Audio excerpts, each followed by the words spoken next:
Hey everyone, welcome to my channel. It's a Metal Thing. My name's Dean.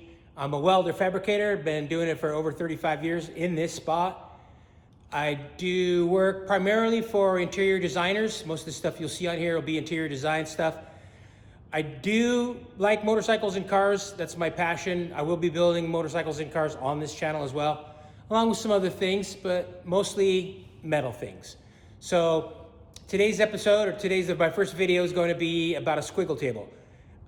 This is designed by the guy I'm building it for. Never built this table before. It was normally built by another gentleman named Jose. So we're gonna do it together for the first time. So hope you enjoy it.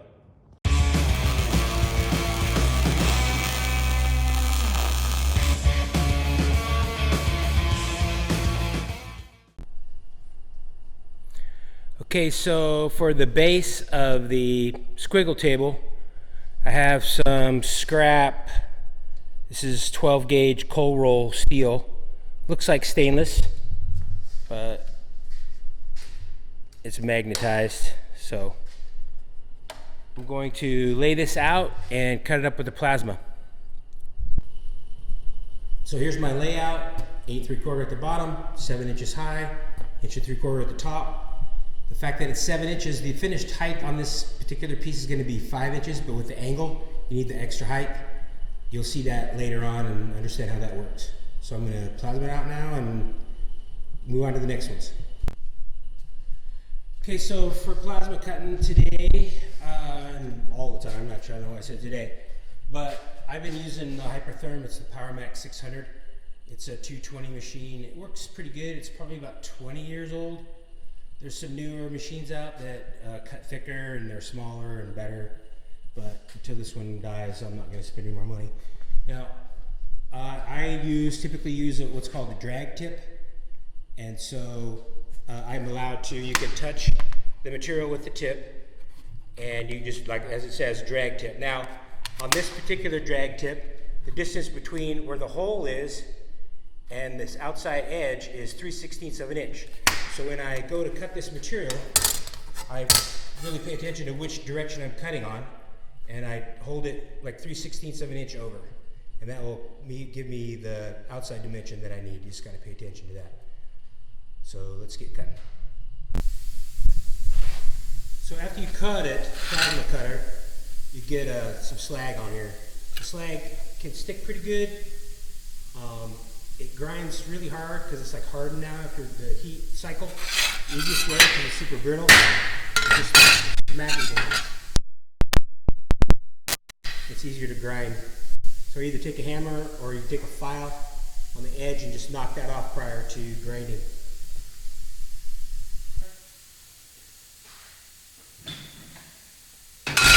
Just smack the edge.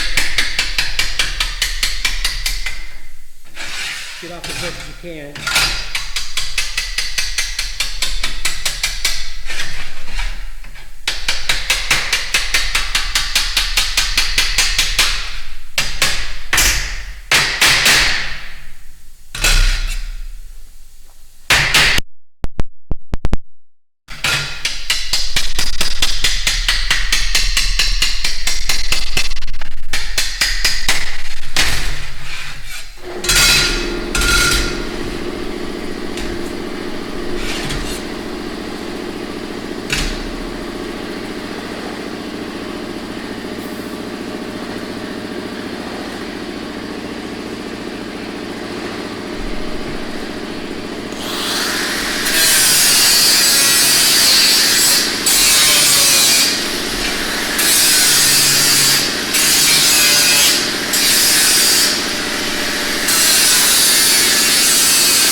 Okay, so these are all cut.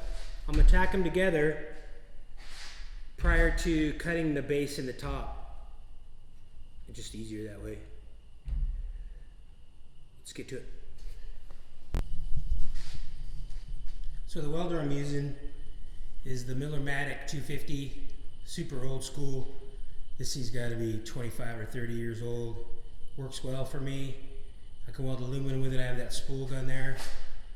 That works good. For TIG welding and other aluminum welding, I got the Dynasty 200. Again, this thing is probably,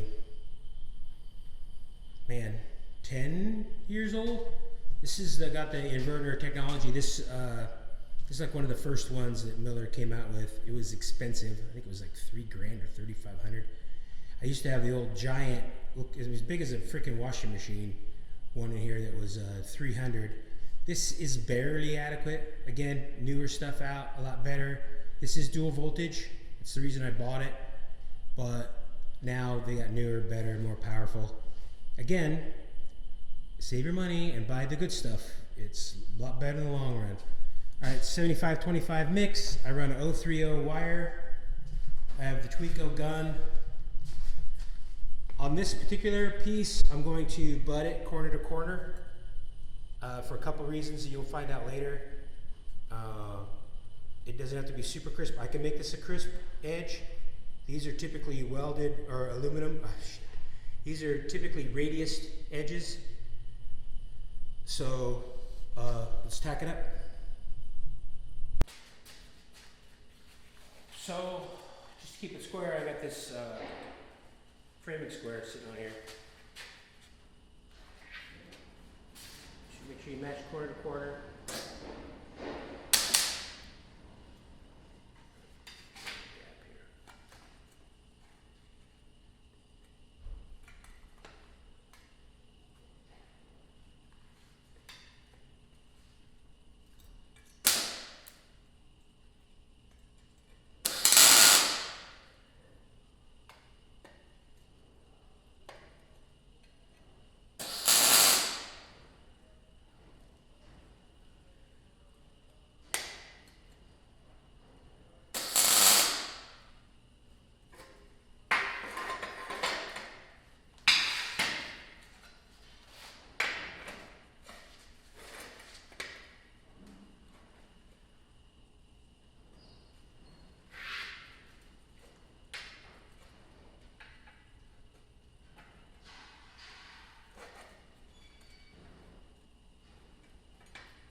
Make a bottom and top.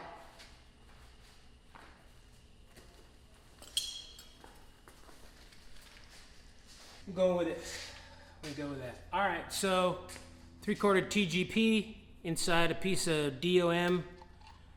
So anyway, this is the piece that we need for the shaft to go into. Weld this on the little square top that goes in there. I gotta weld a washer on the bottom to capture it. I'm gonna thread the bottom of the shaft so it can be bolted. So it'll drop down there'll be a washer on here. I'll drill and tap the bottom of this hole, and that'll hold the shaft in place. So we'll do that next.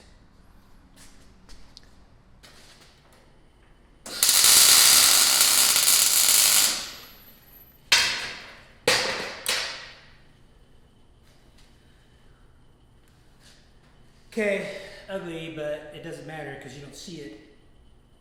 I only welded on the 4 corners because when I go to slip it down into the top of this thing, I don't want it interfering or banging. So I just welded on the corners. I'm going to tack the bottom on first so that I can level the shaft. So if I tack this on, I set it level. And when I put this in, if I have to manipulate it one way or the other to get that shaft to go straight up, that's what I'll do.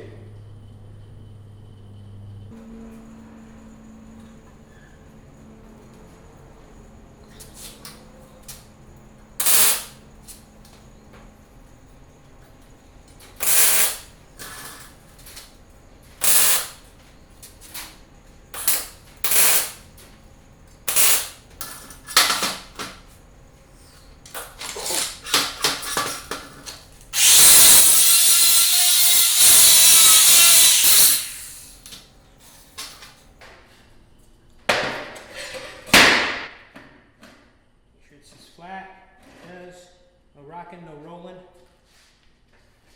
This thing's gonna be warm as well. My gloves.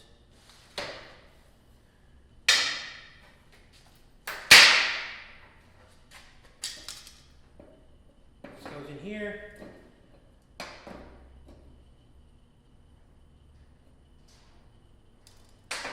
So what I'm gonna do now is I'm gonna cut a piece of that 3/4 inch shaft that's long enough to stick. Oh.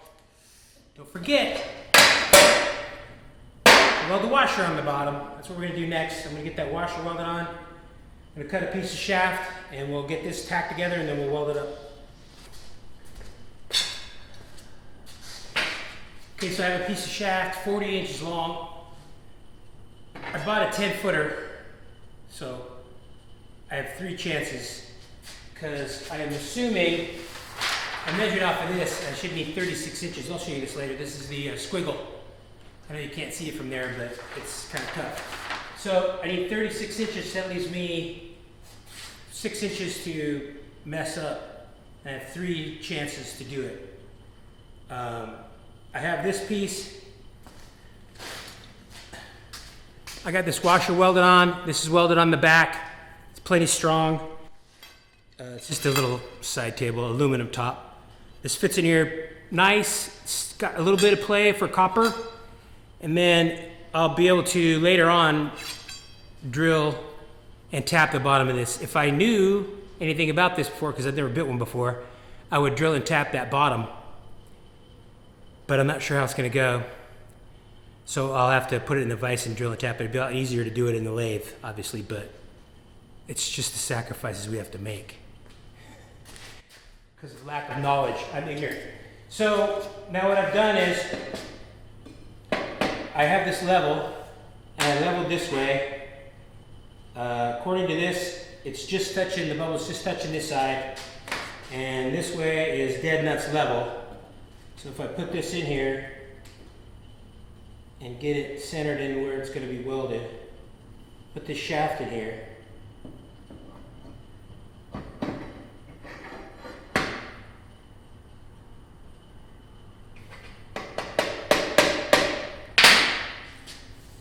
See what we got. So that is good. That is just touching the line on that. Okay, just that.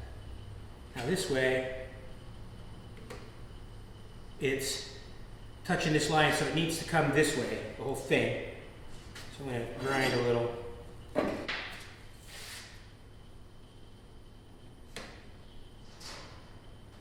Money.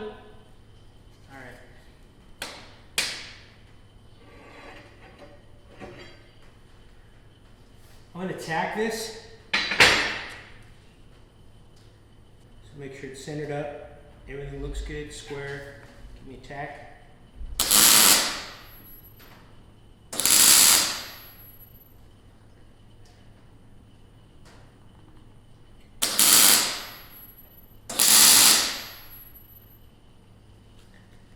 Okay, so now I weld. Lots of welding to do. I think typically Jose made these out of 1/8 inch and it'd probably be better. As small as this is, I'll just keep the heat to a minimum so it won't bow or do anything weird. 1/8 inch is plenty strong for that. This is just the next size under. So I'll just take my time, don't overheat it, and weld it up. All right, so I'm gonna burn this in. Wear sleeves or protection. This arm is been cooked over the years. It has some weird scarring and it doesn't take anything for this thing to bruise. It does some weird bruising. I need to go in and get checked. Skin cancer is some dangerous shit, kids. So protect yourself. I never used to wear it. I get sunburn all the time. My face is red just because of all the sunburn over the years, but also too, it's like 100 degrees in here. I got this sweet metal wall on this side that just radiates heat. But yeah, wear protective gear. I'm like your daddy, all right? Do as I say, not as I do. So I'm gonna burn.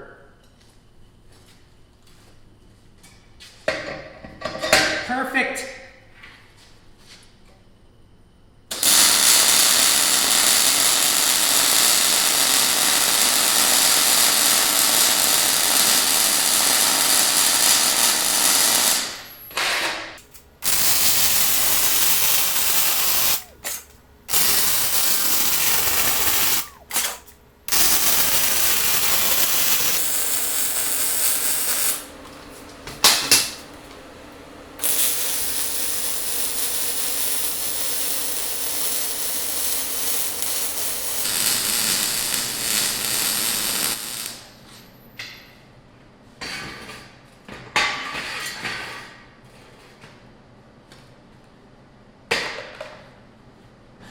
That's it. Let it cool off. Grind it up. See.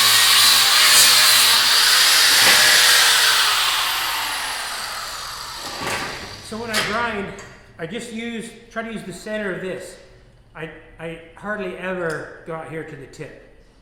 You know, maybe when I'm just starting and I'm just hitting the top side of that weld when it's all big and, you know, bulbous like that. But the trick is to get it, I'm almost staying on the flat part of the metal. This disc is kind of dull. So what I'll do is, just to make it last longer, I'll go around and I'll do a quick grind, get it close to the metal, and then when I come back with a new disc, it cuts. You don't want to use dull discs because they don't cut, and your welds get wavy.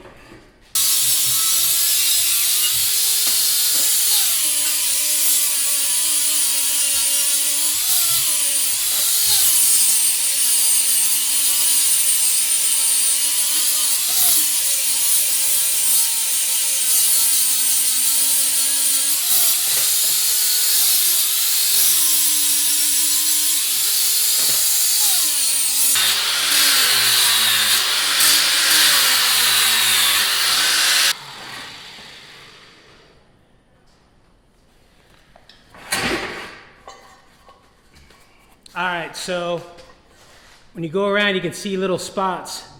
Like this is pretty good here. There's a little low spot there. This needs to be worked on here. Need to fill in here.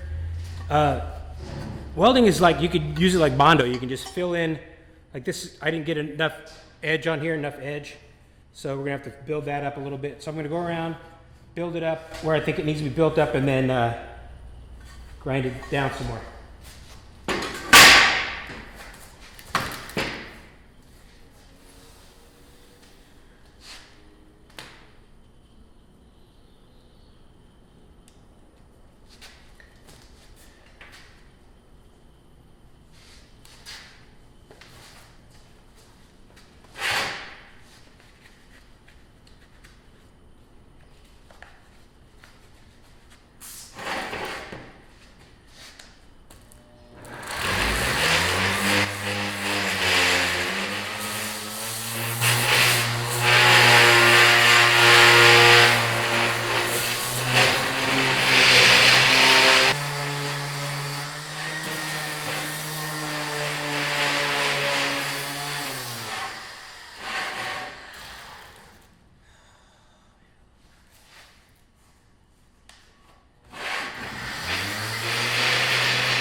Okay, here's the beauty shot.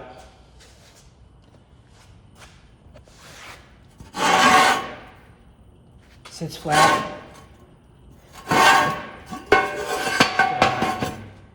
Kind of a sexy bottom here, nice and radiused. I could run the DA under here, but overall, never made one of these before, but it's just fabrication, so just figure it out. Anyway, that's gonna be it for today. Tomorrow I'm gonna work on the squiggle. Okay, so this is my first YouTube video. It went way longer than I thought. Maybe I'm being too particular about all the stuff I want to try to get in there. Maybe I need to skim over some stuff a little more. Just trying to help you understand how it's built. So I'm gonna have to break this project into 2 videos. Obviously the base is done. We're gonna move on to the squiggle on the next one. So if you like what you saw and you wanna continue watching it, hit the like button, subscribe. Also check out my Instagram page. It's sametalthing. There's some pictures of some older projects that I've done on there. Not everything I've done. I haven't been very good at recording my history of work, but there's some stuff on there. So check it out. Thanks.